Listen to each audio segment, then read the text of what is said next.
kumanaan shacab Soomaaliyeed ayaa saaka isugu soo baxay magaalada Nairobi gaar ahaan xaafadda Islii oo Soomaalidu hoy u tahay waxaana ka soo qayb galay isu soo baxan dhammaan qaybaha kala duwan ee bulshada sida mas'uuliyiinta dawladda, ganacsatada, culimada, dhalinyarada, haweenka iyo waxgaradka iyo sidoo kale xildhibaanka laga soo doorto degmada Kamakunji Yuusuf Xasan.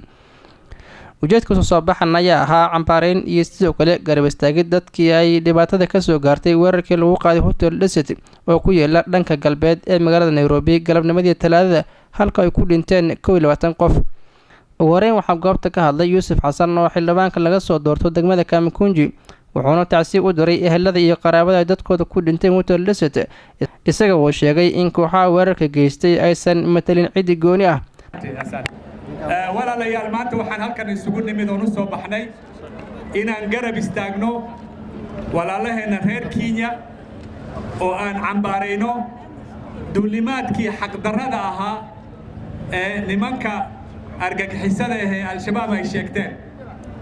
waxaan doonaynaa inaan u tahniyadeyno dadkii qaraabadooda ay meesha ku dhinteen, dadkii ku dhaawacmayna waxaan Ilaahay uga baraynaa si degdeg ah inuu caafiyo. waxa kale toon aad u cambaareynayna nimanka argagixisada ee bini'aadanka aan waxban geysanin dambiga gelin si xaq darro ah ku dilay. waan cambaareynayna nagama tirsana nimankaasi, magaceena kuma hadlayaan, nooma hadlayaan. dhanka kale waxaa goobta ka hadlay Cumar Axmed oo xogayaha guud ee guddiga ganacsatada Islii wuxuuna u mahadceliyay ganacsatada Soomaaliyeed oo dukaamada soo xiray ajiibina dalabka ganacsatada in maanta la isku soo baxo. bismillaahir rahmaanir rahiim. magacaygu waa Cumar Axmed waxaan ahay guddiga ganacsatada Islii xogayaha guud ee guddiga ganacsatada Islii.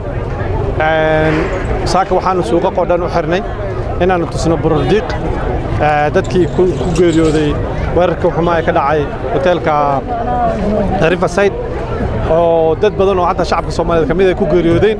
taa dartood ayaan suuqa saaka u xirnay wayna ku mahadsan yihiin guddiga ganacsatada Islii sida ay uga soo qayb galeen iyo xiritaanka ay xireen. ummadda Soomaaliyeed waxaan ka codsanayaa inaan ula istaagno shacabka Kenya ee meesha ku geeriyooday iyo ku dhaawacmayba inaan tusno inaan ka xunnahay oo anaga laftanada ay dad naga geeriyoodeen. sidaas darteed ayaan suuqa saaka u xirnay. weerarkii lagu qaaday Hotel Desert ayaa waxaa mas'uuliyadiisa sheegtay ururka al-shabaab wuxuuna ahaa midka loogu hadal haynta badan yahay magaalada Nairobi gaar ahaan dhalinyarada ayaa cabsi ka qaba marka sidan oo kale uu weerar dhaco in ciidamada ammaanka Kenya ay howlgallo ka sameeyaan xaafadda Islii oo Soomaali badan ku nool yihiin. ciidamada ammaanka Kenya ayaa sheegay inay weerarkan kadib soo qabteen ilaa 9 qof kuwa oo lagu tuhunsan yahay ku lug lahaanshaha weerarkaasi. Cabdi Sheekh Xasan, Somali Cable, Nairobi.